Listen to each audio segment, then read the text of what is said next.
देखिए, बहुत पुराना शेर है कि अदब से ही इंसान इंसान है, अदब जो न सीखे वो हैवान है। अदब से ही इंसान इंसान है, अदब जो न सीखे वो हैवान है। आयत पाक आपके सामने पढ़ी गई, जिसका मजमून हम अच्छी तरह समझते हैं। कई लोग इस पर बात करते हैं, आपने सुना है कि दर्जे में, रुतबे में, मर्तबे में, मनसब में हज़रात उलमाए गिरामी कदर अहले इल्म गैर अहले इल्म से मुमताज़ है। न दर्जे में इल्म वाले गैर इल्म वाले बराबर होते हैं, न ही अंजाम के एतबार से ये दोनों बराबर हो सकते हैं। जब अहले इल्म गैर अहले इल्म से मुमताज़ है तो वो इम्तियाज़ी सिफ़ात और वो इम्तियाज़ी खूबियाँ और कमालात ज़ाहिर बात है उनमें होना चाहिए। आम अगर सय्यदुल अस्मार है, आम मैंगो, अब समझ में आया? हाँ, आम अगर सय्यदुल अस्मार अगर है तो उसकी लज्जत भी सबसे निराली है। यूं ही नहीं है ना, फलों का सरदार आम यूं ही थोड़ी बन गया, उसमें लज्जत भी और फलों की बनिस्बत बहुत अच्छी है। आम एक ऐसा फल है कि जिसको हर कोई खाना ज्यादा पसंद करता है। हाँ, जाम खाने की एक लिमिट है, तरबूज खाने की एक लिमिट है, और किसी भी फल को खाने की एक आदमी की एक क्षमता होती है और एक लिमिट होती है, एक हद होती है, कैपेसिटी होती है। लेकिन आम एक ऐसा फल है जिसको आदमी खाता ही चले जाता है और हल मिन मजीद का नारा लगाता ही चला जाता है। अरे बराबर है ना, कोई वाक़े के खिलाफ तो नहीं बोल रहा हूं मैं। पता चला कि उसमें एक कमाल है कि उसकी लज्जत दीगर फलों की लज्जत से बहुत मुमताज़ और नुमाया है, इसीलिए सय्यदुल अस्मार है, फलों का सरदार। बराबर ऐसे ही अल्लाह ताला ने दावा किया कि अहले इल्मो गैर अहले इल्मों के मुकाबले में मुमताज़ है, ये दर्जे में बराबर नहीं है। तो सिफ़ात, वो खूबियाँ, वो कमालात, वो महासिन, वो इनकी एक्टिविटीज़ और इनके अंदर वो तवानाइयाँ, वो खूबियाँ होना चाहिए जो इन्हें गैर अहले इल्म से मुमताज़ करें। और वो सिफ़ात को लेने के लिए मैं और आप इस गहवारे में जमा हुए हैं। अगर हम अपने अंदर वो खूबियाँ और वो सिफ़ात अगर ला रहे हैं और उसकी कोशिश, मेहनत अगर हमारी जारी है, तो गोया कि हमारा सफ़र सही मंजिल की तरफ गामज़न है और हम चल रहे हैं। और अगर हमारे निगाहों से वो खूबियाँ नहीं है हमारे सामने, हम उनकी कोशिश नहीं कर रहे हैं जो हमें मुमताज़ बनाती है औरों से, तो फिर हमारा ये सफ़र सही रुख पर नहीं होगा, मंजिल तक नहीं पहुंचेंगे हम। मैं चाहता हूं कि आज की इस मजलिस में जो हम सालाना के करीब और उसके इख्तितामी गोया मोड़ पर और आखिरी मराहिल पर चल रहे हैं, वो बातें अपने बुजुर्गों के हवाले से, अपने बड़ों और मशाइखीन के हवाले से मैं आपके गोश गुजार करूं,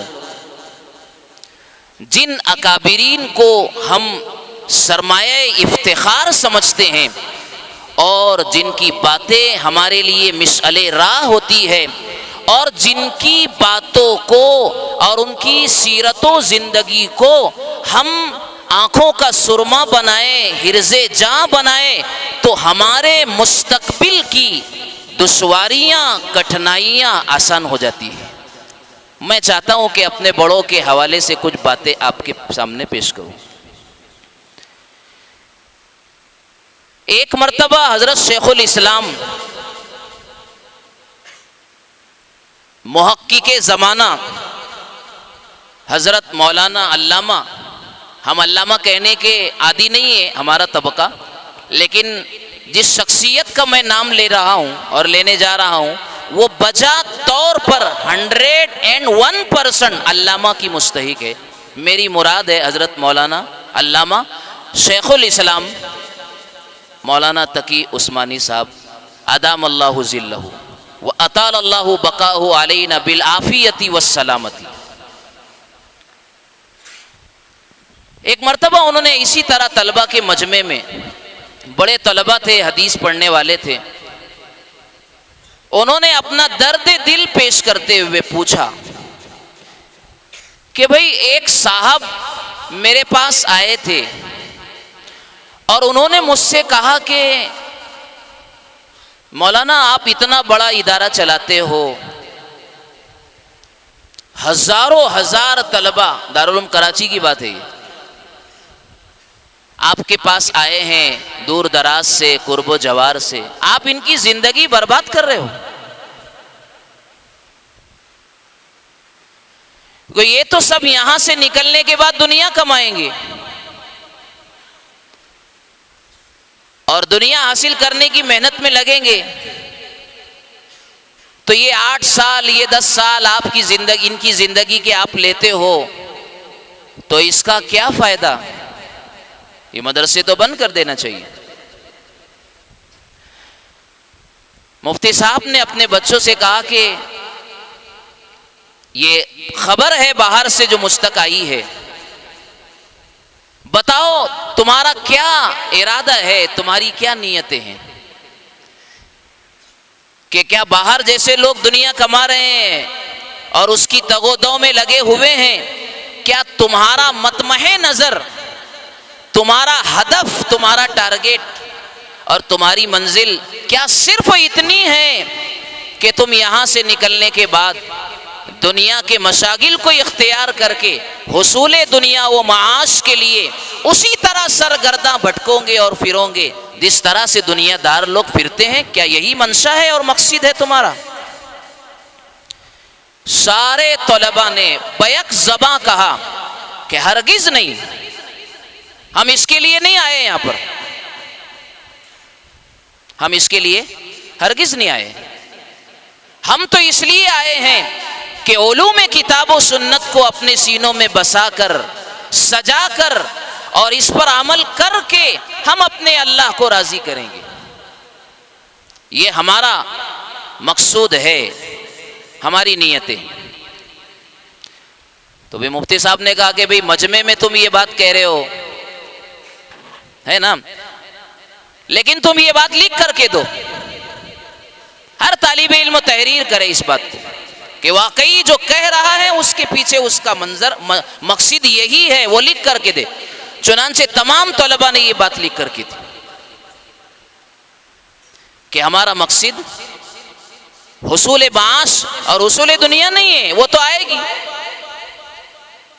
वो तो आएगी।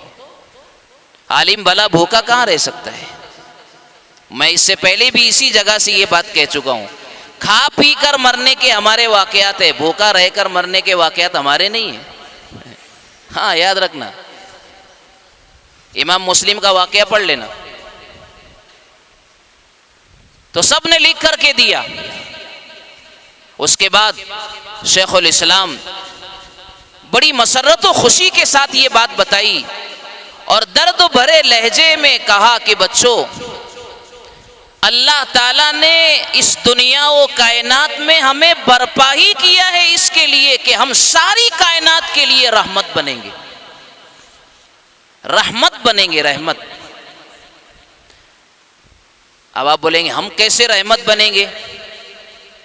तो रहमत की डेफिनेशन और रहमत का मफहूम हर तबके के एतबार से जुदा गाना होता है, अलग होता है।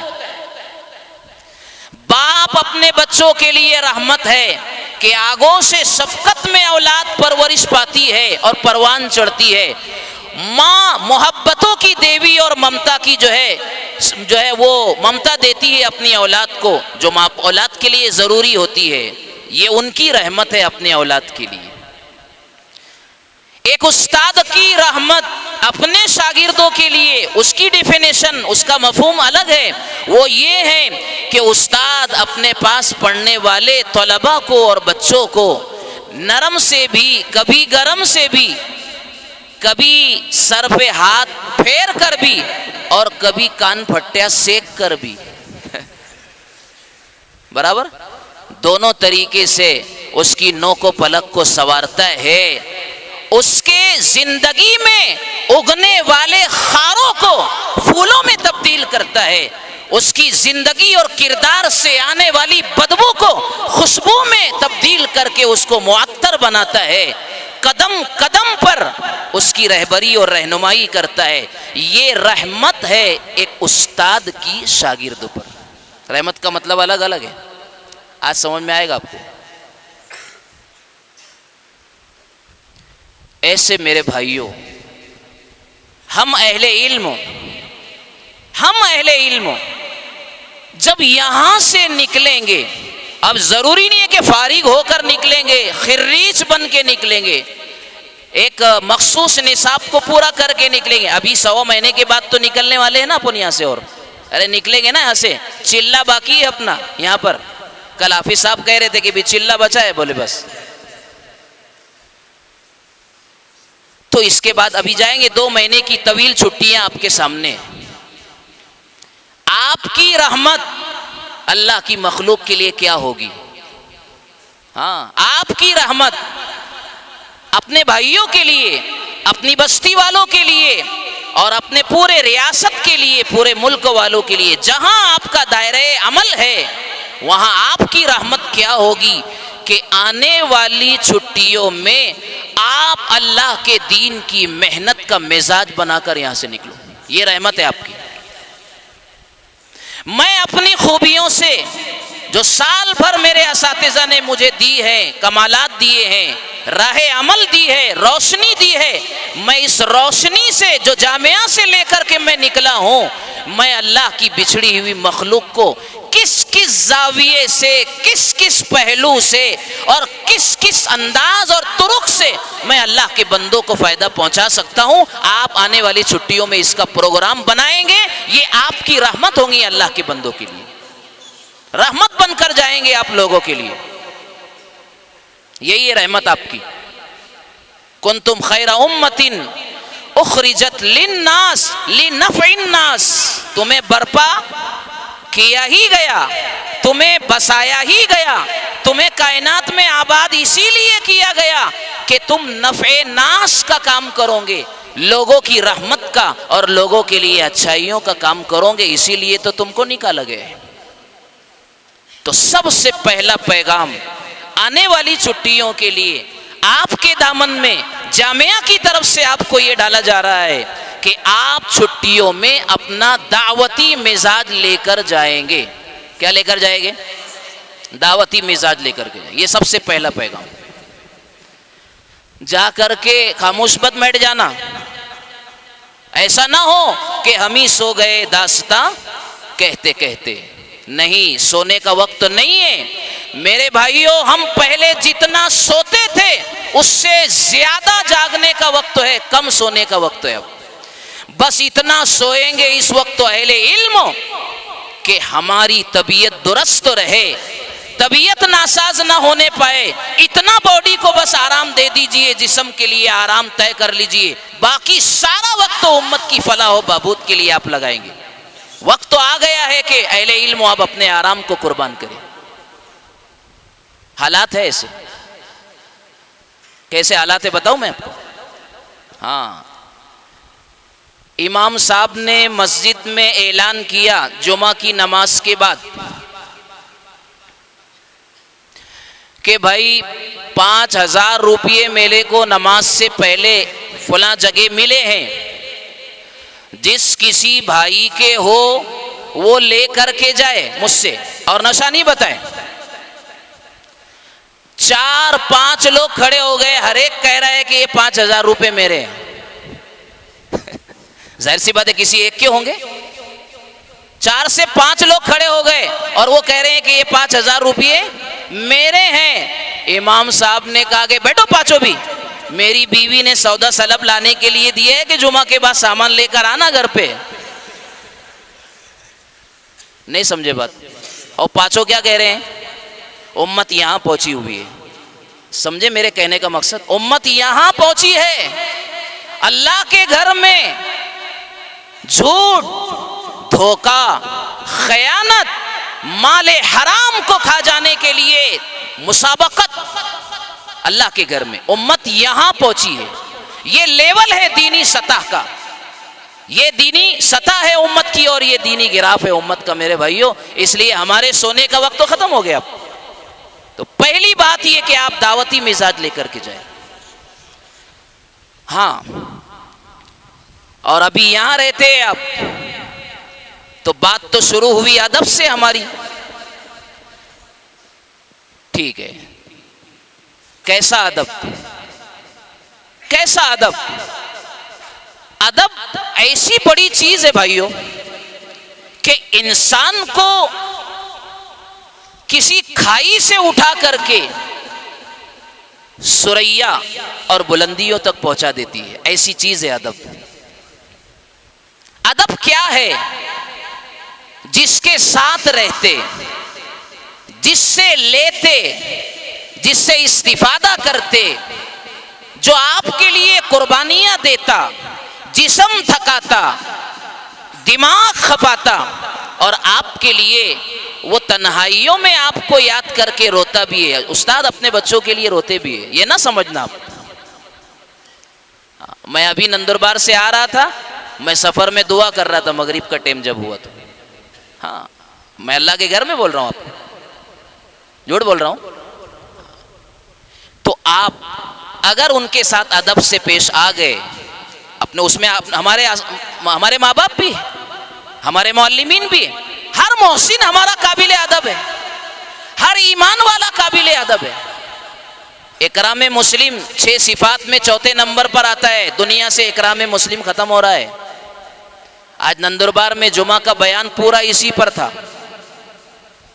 पड़ोस के मुल्कों के हालात के पस मंजर में मैंने बात किया वहां पर। आज समझ गए ना? 5 लोग शहीद कर दिए गए, 500 से ज्यादा लोगों को जख्मी कर दिया गया, खून में तड़पाया गया।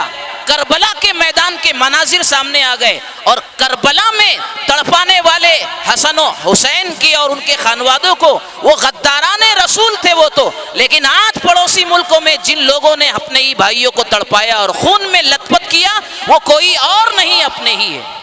उम्मत यहां पहुंची हुई है। इकराम मुस्लिम खत्म। इसलिए अदब, कैसा अदब?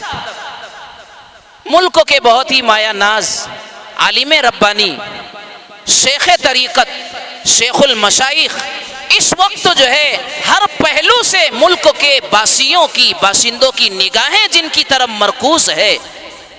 मेरी मुराद हजरत मौलाना खलीलुर रहमान साहब सज्जाद नोमानी दामत बरकातुहुमुल आलिया है। मैंने आपको पहले ही कहा बुजुर्गों के हवाले से कुछ बातें बोलूंगा मैं। उन्होंने बताया कि मेरे वालिद गिरामी कदर कौन है?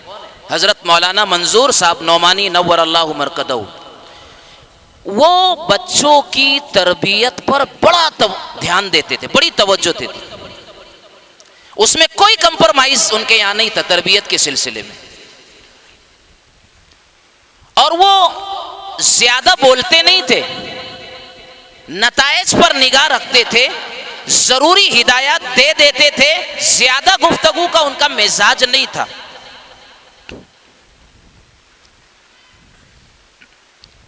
तो वो बड़ी तरबियत करते थे, लिहाजा जब वो क्लास में आते थे तो हजरत मौलाना कहते उनके फर्जन, मैं अब्बा जान का उस्ताद भी थे, जूता और चप्पल जो बाहर उतारते थे, उतारते ही उसको सीधा करने के लिए फौरन लपक जाता, दौड़ जाता था। और उनकी तरबियत के नतीजे में एक दो साथी मेरे और ऐसे तैयार हो गए जिनको अदब आ गया, और वो इस दौलत को लेने के लिए वो भी मुसाबकत करते। लेकिन ज्यादातर ऐसा हुआ कि मैं ही आगे बढ़ा, मैं ही आगे बढ़ा। तो एक मर्तबा कहते हैं कि हमारे एक उस्ताद थे, मौलाना कहते हैं हमारे एक उस्ताद थे नदवा में। मौलाना ने नदवा में 8 साल पढ़ा है, 1 साल दारुल उलूम देवबंद में लगाया है, और 9 साल मदीनतुल मुनव्वरा यूनिवर्सिटी में पढ़ा है हजरत ने। इतना पढ़ते थे पहले हमारे लोग, और हम तो जो है 5 ही साल में पूरा निसाब जो है लपेट के रख देना चाहते। पैके तेज रफ्तार अस्त, तेज रफ्तार घोड़ा, और वैसे बच्चे भी 7 ही महीने में बाहर आ जा रहे। अब सबको जल्दी है, फारिग होने वालों को जल्दी, दुनिया में आने वालों को जल्दी। क्या मिजाज बना के रखा है? हमारे बुजुर्गों ने एक एक क्लास को 2-2, 3-3 साल पढ़ा है। अपने असातिज़ा से पूछ लेना। शौक, इल्म का चस्का, हाँ, उसका मजा ऐसा आ गया था कि छोड़ने दिल नहीं होता था। कहा कि हमारे एक उस्ताद थे, वो क्लास में आए और आने के बाद थोड़ा रुक गए, और फिर कहा कि भाई बच्चों, 4 से 5 पीरियड और घंटियां मैं मुसलसल पढ़ा चुका हूं, इसलिए अगर मुझे 5-7 मिनटों की आप क्या इजाजत देते हो तो मैं जरा सुस्ता लेता हूं। वो कहा कि पान खाने के आदी थे और लखनऊ के थे, और लखनऊ में पान, लखनवी पान और लखनवी अंदाज। अब देखो, जिन लोगों को पान खाने की आदत पड़ जाती है, हमारे मशाइखीन और अकाबिन बड़ी तादाद ऐसी है जो पान खाते हैं। हज़रत थानवी रहमतुल्लाह अलैह भी पान खाते हैं। इसका यह मतलब नहीं कि अब तुम भी खाने लग जाओ, ये मतलब हरगिज नहीं है। हाँ, तुम तो न जाने क्या क्या खाते हो यार, अच्छी बात नहीं है। तो पान खाते थे। अब उन्होंने जब बैठे तो डिबिया खोली, जिसमें पान घर से बना के लाते थे, तो डिबिया खोली और बंद कर दी। और मैं देख रहा था। कहा कि मैं पहली सब में मैं बैठा करता था, पहली सब। तो मैं समझ गया, हजरत मौलाना कहते हैं खलीलुर रहमान साहब मद्दजिल्लहु, कि मैं समझ गया या तो डिबिया में पान नहीं, या पान था तो सूख गया, खाने के काबिल नहीं रहा। दोनों में तो कुछ मसला है। और बंद कर दिए। उसके बाद उन्होंने कहा कि बच्चों, मुसलसल पढ़ाया हूँ, समझ गए ना, तो 5-7 मिनट तो ज़रा मुझे आप इजाज़त दे दो, मैं सुस्ता लेता हूँ। तो ये तो बड़ी अच्छी बात थी। तलबा ने कहा कि जी हजरत, जिसको जहाँ पेशाब पानी के लिए जाना था वो चला गया, मैं भी झट वहाँ से निकला, और लखनऊ उनका घर वहीं दारुल उलूम के करीब में था। मैं भागते भागते गया और उनके घर पे दस्तक दिया और आवाज़ लगाई कि ज़रा पान हजरत के लिए ख़त्म हो गए हैं, हजरत के, ज़रा ताज़ा पान बना देना। घर से ताज़ा पान उन्होंने जल्दी से बना के दिया। मैं फिर भागते भागते वापस आया, और वो डिबिया जिसमें पान हजरत के रहा करते थे, मैंने चाहा अव्वलन कि मैं उसको चुपके से उठा लूं, ताकि मेरा ये अमल जाहिर ना हो, इखलास। लेकिन उनको आहट महसूस हो गई, समझ गया। तो कहा कि क्या करते हो मौलवी साहब? मौलवी साहब कहना तकिया कलाम रहता है ना, जैसे मैं कारी साहब कहता हूँ। आप सब कारी साहब तो है ही माशाल्लाह। वो क्या करते हो मौली साहब? कहा कि हजरत कुछ नहीं, वो पान लाया था मैं। अल्लाह अकबर, ऐसे मुझको गोया चेहरा खुशियों से बल्लियों उछलने लगा, चेहरा खुशियों से लबरेज हो गया, जैसे क्या कीमती दौलत मैंने उनके कदमों में डाल दी। खुश हो गए बहुत ज्यादा और मुझे देखते रहे कि भाई माशाअल्लाह, और वो जो दुआएं उस वक्त तो दे रहे थे। अदब, ये भी एक अदब है। उस्ताद को क्या चीज की जरूरत है, क्या उसका मिजाज है, क्या उसका मसला है इस वक्त, मिजाज शनासी और उसके मुताबिक तालिब इल्म का वो अंदाज अपना उसके सामने पेश करना, ये भी एक अदब है। उसके बाद कहा कि देखो ये आखिरी घंटी जब पूरी हो जाए तो छुट्टी के बाद मेरे साथ आना। छुट्टी हो गई, छुट्टी हो गई। और उसके बाद हजरत वो टांगा गाड़ी रहती थी ना लखनऊ में, टांगा गाड़ी, उसमें बैठे हुए और मेरा इंतजार कर रहे हैं। और मैं आया, मुझको साथ बैठाया और कहा कि आज तुमने जो काम किया है, आज तुमने जो काम किया है, अल्लाह ताला मेरे सीने में जितना इल्म है और जो कुछ भी अल्लाह ने रखा है मैं तुम्हें उंडेलता हूं, अल्लाह सब तुम्हारे सीने में डाल दे। देखिए, एक पान ला के दिया, वो भी घर से, जरूरत को महसूस कर लिया, अपने उस्ताद से ऐसा रब्त कि मिजाज पहचान रहे हैं, चेहरे के बदलते हुए तेवर पहचान रहे हैं और जरूरत का एहसास करते हुए कहा कि सारा इल्म अल्लाह को, मेरे सीने में जो भी अल्लाह ने रखा है वो सब तुझे उंडेल देता हूं, अल्लाह उसको मुंतकिल करे। आज देखो अल्लाह ने कैसा काम दिया। ये है अदब, इंसान को कहां से कहां पहुंचाएगा। हाँ, बात कर रहा था हजरत में इकराम मुस्लिम की, तो वो भी तो अदब है। ऐसा नहीं कि बस हमने अपने उस्ताद का इकराम और एहतराम करेंगे, नहीं, हर ईमान वाला काबिल एहतराम। और अल्लाह की हर मखलूक हमारे लिए वो ये ऐसी है कि हम उसके साथ नरमी का, मोहब्बत का मामला करेंगे। जी, हजरत जी मौलाना इलियास साहब रहमतुल्लाह अलैह का वाक़या है। शुरू दावत व तबलीग का ये काम बिल्कुल इब्तिदाई मरहले में था, लोग ज्यादा इसको जानते और पहचानते नहीं थे। जाहिलों में, अनपढ़ों में काम शुरू हुआ था। मेवात का इलाका कैसा, अक्खड़ मिजाज, अल आराब व अशद्द कुफरन व निफाका, अक्खड़ मिजाज, लट लेके मार देंगे, हाँ ऐसा वो काम जाहिलों में, अनपढ़ों में शुरू हुआ। लेकिन हजरत जी मौलाना इलियास साहब के सीने में तो वो उम्मत की फिक्रों का जो वलवला था, जो जोश था, वो तो ये कह रहा था कि ये काम मेरा सारे आलम में जाए। तो उन्होंने मेवात से चले दिल्ली, दिल्ली से आए लखनऊ। लखनऊ में एक बहुत बड़े आलिम रब्बानी हजरत मौलाना अल्लामा इमाम अहले सुन्नत अल्लामा अब्दुल शकूर फारूकी लखनवी, नाम सुना होगा। उनके फर्जंद अभी इंतकाल हुआ, इमाम अहले सुन्नत हजरत अल्लामा अब्दुल अलीम फारूकी लखनवी रहमतुल्लाह अलैह का, ये उनके फर्जंद।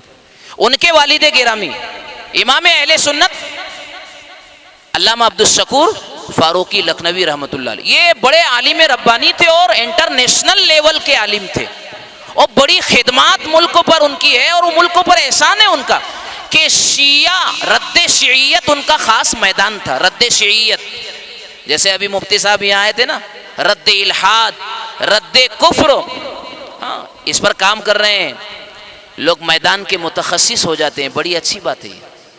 तो रद्द शियत पर उन्होंने काम किया। आज भी अल्लामा अब्दुल शकूर लखनवी रहमतुल्लाह अलैह की बात आती है तो शिया बिरादरियों के दांत खट्टे हो जाते हैं, चेहरे मुरझा जाते हैं। इतना पकड़ के धोया उन्होंने उनको। अबे धोना समझते ना। तो मौलाना इलियास साहब रहमतुल्लाह अलैह उनके पास आए, कहा कि हज़रत एक दरख्वास्त लेकर आया हूँ आपकी खिदमत में। दरख्वास्त तो ये है कि मेरा ये दावत का काम बहुत महदूद है, अभी अनपढ़ों में है, गवारों में मैंने ये काम किया। मैं चाहता हूँ कि मेरा ये काम शहर के पढ़े लिखे तबके में पहुँचे और वो मेरी बात समझे, मेरे दावत को समझे, मैं क्या लेकर आया हूँ। तो इसके लिए दरख्वास्त आपसे है कि अल्लाह ने आपको शोहरत दी, अल्लाह ने आपको रुतबा और मकाम दिया। आप लखनऊ शहर के डॉक्टरों को, इंजीनियरों को, प्रोफेसरों को और तमाम जो है उलूम असरिया के पढ़ने पढ़ाने वालों को आप जमा करेंगे ताकि मैं अपनी बात, अपना दुखड़ा उनको सुनाऊं, अपनी बात रखूं और वो भी मेरे काम से मानूस हो जाए, मेरे काम में लगे। ये फिक्र लेकर आया हूं। ठीक है बोले। एक दिन तय हो गया, एक दिन तय कि आप उस दिन आएंगे लखनऊ, और वक्त तो भी बता दिया अल्लामा अब्दुल शकूर लखनवी रहमतुल्लाह अलैह ने कि भाई 9 बजे आप यहाँ मौजूद हो जाना, मैं 9 बजे का टाइम दूंगा, लोग यहाँ जमा हो जाएंगे शहर के। कहा कि ठीक है। ये गुफ्तगू दोनों बुजुर्गों की हुई। अब बाहर निकले तो अल्लामा अब्दुल शकूर लखनवी रहमतुल्लाह अलैह के जो खादिम खास थे, उन्होंने बाहर आने के बाद हजरत जी मौलाना इलियास साहब रहमतुल्लाह अलैह से कहा कि हजरत ये शहर के लोग हैं, हम इनका मिजाज जानते हैं, आप शायद नहीं जानते, ये तो हमेशा ताखीर से आते हैं। हजरत ने आपको 9 बजे का टाइम आने का दिया है, लोग 9 बजे नहीं आने के, आपको 9:30 बजे आने का है। मौलाना इलियास साहब रहमतुल्लाह अलैह भोले वाले, अबे हमारे अकाबरीन भोले वाले थे ना, हमारे जैसे चैप्टर थोड़ी थे,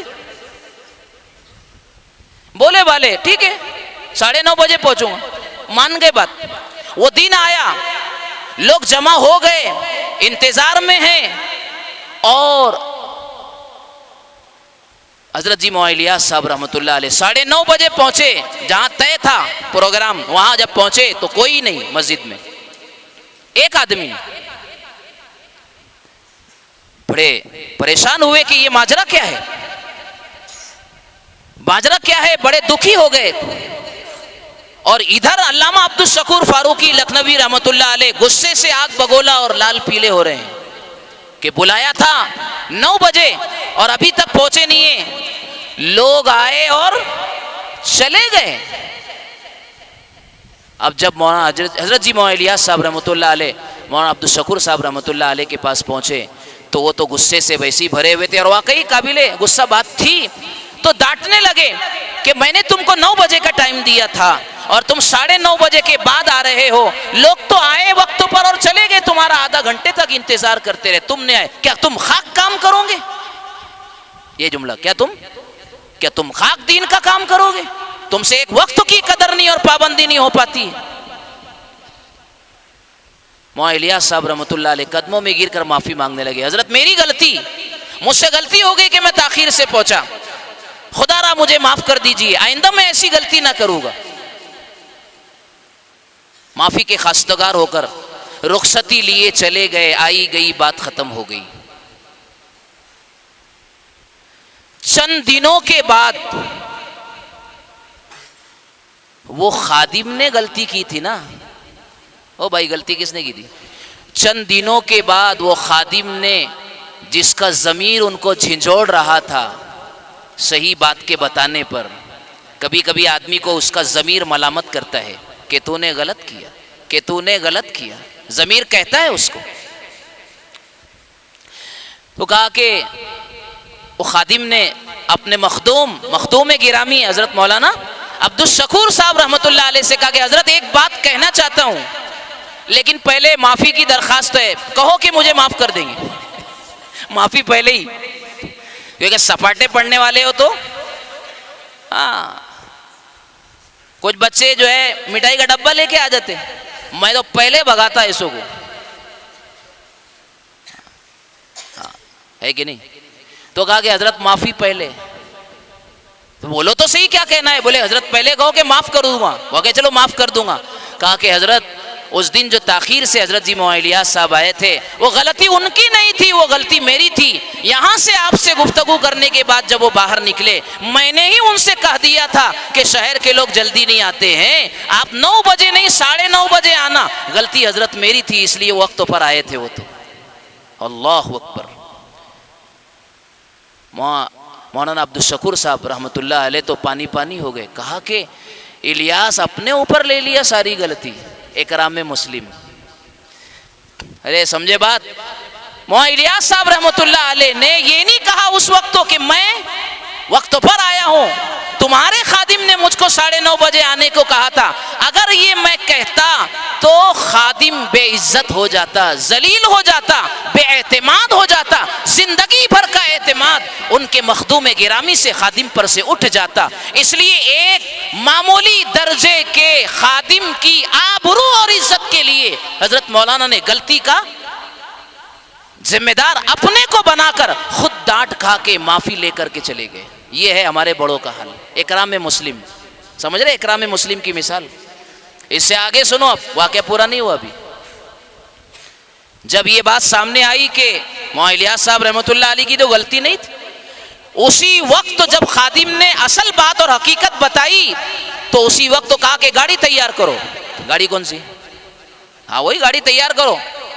और फिर जो है दिल्ली पहुंचे जहाँ मौलाना इलियास साहब रहमतुल्लाह अलैह थे और जहाँ के हजरत मौलाना अब्दुल शकूर साहब लखनवी रहमतुल्लाह अलैह भी उनके कदमों में गिर गए और कहा कि मौलाना इलियास साहब मुझे अल्लाह वास्ते माफ करना, इसलिए कि मैंने आपको गलती के बगैर डांटा और उस वक्त तो मैंने कहा था तुम क्या दीन का काम करोगे, खाक करोगे। मैं पूरे एतमाद और अल्लाह की जात पर भरोसा करके कहता हूं तुम्हारे जैसे लोग ही दीन का काम करेंगे।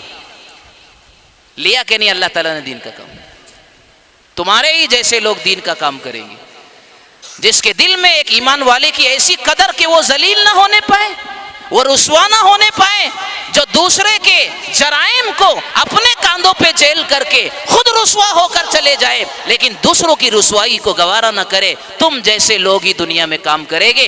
अल्लाह ताला ने इस तवाज़ो की बरकत से, एक इकराम मुस्लिम की बरकत से अल्लाह ने उस कुड़हन को दुनिया के कोने कोनों तक पहुंचाकर इस काम को अल्लाह ताला ने बयाबानों तक, आबादियों तक, सहराओं में और जंगलों में और न जाने अल्लाह ताला ने किस किस गोशे में इस काम को पहुंचाया।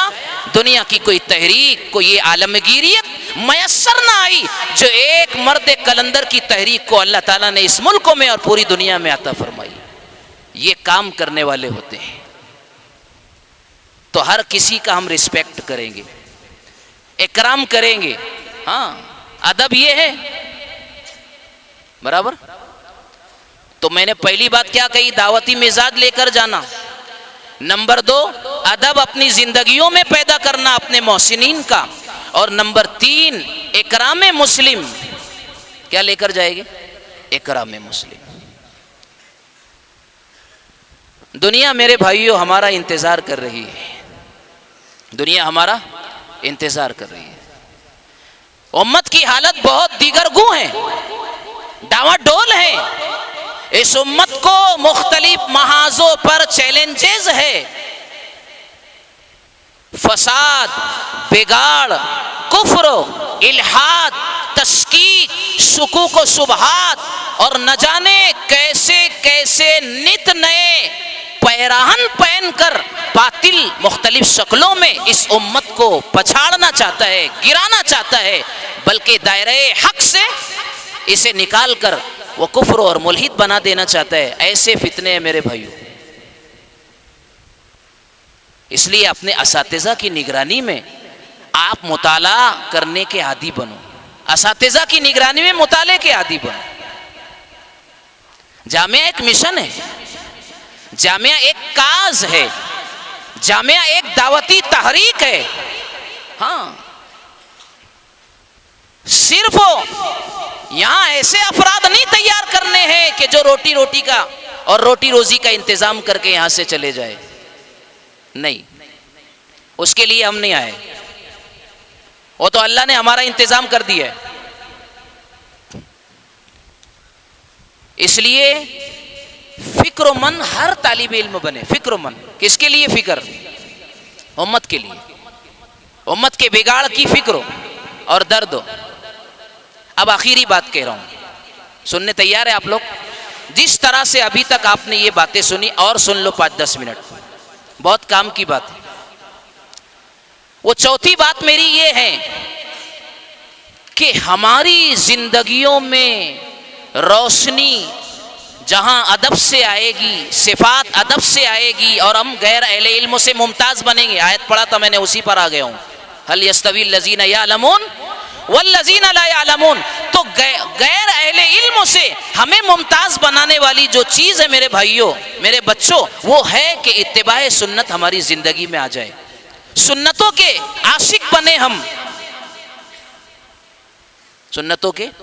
ये हमारे इल्म में निखार पैदा करेगी ये चीज, हमें लोगों का महबूब बनाएगी ये चीज, और अल्लाह ताला नबी की सुन्नतों की बरकतों से अपने दीन के लिए ऐसा महाज, ऐसा मैदान हमारे लिए हमवार करेंगे कि दुनिया हम पर रश्क करेगी इंशाअल्लाह। एक वाकया, वो भी अपने बुजुर्गों के हवाले से, मैंने आज दावा किया आपसे, वादा किया ना आपसे। हमारे मौजूदा बुजुर्गों में अभी जो जल्दी गए, चंद साल पहले इंतकाल हुआ, जो है दारुल सहारनपुर के मायानाज सपूत कुतुबुल अख्ताब हजरत शेख जकरिया नव्वरल्लाहु मरकदहू के जलीलुल कद्र तिलमीज रशीद, खलफे रशीद, और जिसको रसूलुल्लाह सल्लल्लाहु अलैहि वसल्लम ने इमामुल मुहद्दिसीन का खिताब अता फरमाया। मेरी मुराद हजरत वस्तानवी के उस्ताद गिरामी कदर हजरत मौलाना शेख मोहम्मद यूनुस साहब जौनपुरी नव्वरल्लाहु मरकदहू व बर्रदल्लाहु मस्जाहू। समझ गए? वो कहते हैं कि एक आलिम मेरे पास आए। और कौन आलिम है वो? उनके उस्ताद यानी शेख जकरिया रहमतुल्लाह अलैह के खलीफा। अब शेख जकरिया जब चले गए तो उनके खलीफा से ताल्लुक़ रखते हैं ना। यही तरीका होता है कि अगर हमारा खलीफा चला गया जिससे हमें खिलाफत थी, अरे जिससे हम मुताल्लिक थे, अगर वो चला गया तो उनके खलीफा से हम रुजू करेंगे, अपनी इस्लाह का काम लेंगे। यही तरीका होता है। कहा कि कहने लगा कि हज़रत, यानी शेख यूनुस साहब रहमतुल्लाह अलैह से कहा कि हज़रत अल्लाह मुझसे नाराज़ हो गया है। मेरे लिए, सबके लिए बहुत काम की बात है। अल्लाह आज नाराज़ है हमसे। उम्मत पे जो हालात है ये अल्लाह की नाराज़गी की अलामत है। कहा कि अल्लाह मुझसे नाराज़ हो गया, आप ऐसा कोई अमल, ऐसा कोई तरीका मुझे बताइए जिससे अल्लाह की नाराज़गी ख़त्म हो जाए। जो ही ये बात शेख यूनुस साहब रहमतुल्लाह अलैह ने सुनी तो रोने लगे कि भाई अल्लाह के बंदे, मैं अदना दर्जे का आदमी हूँ। हालांकि थे बहुत बड़े, लेकिन तवाज़ु हमारे बुजुर्गों की थी। मैं तो अदना दर्जे का आदमी, मैं तुझे क्या बताऊं कि जिससे तेरा रिश्ता तेरे मौला से, मेरे मौला से जुड़ जाए। मेरे पास थोड़ी कुछ है। कहा कि हजरत फिर भी मैं आपके पास उम्मीद लेकर आए, आप बताइए। हजरत ने कहा कि 2 काम जिंदगी में करो। कितने काम? 2 काम जिंदगी में कर लो, अल्लाह की नाराजगी खत्म होगी। पहला ये काम है कि रसूलुल्लाह सल्लल्लाहु अलैहि वसल्लम की सुन्नतों का इत्तिबा करो। पहला काम रसूलुल्लाह सल्लल्लाहु अलैहि वसल्लम की सुन्नतों का इत्तिबा करो जी। और कैसे इत्तिबा करना है? इत्तिबा कैसे कि अगर कोई सुन्नत पर, इसको खोलो, किसी सुन्नत पर अगर अमल इस वक्त तो करने का मौका ना भी है, तब भी कसदन उस पर अमल करो। जैसे मिसाल दी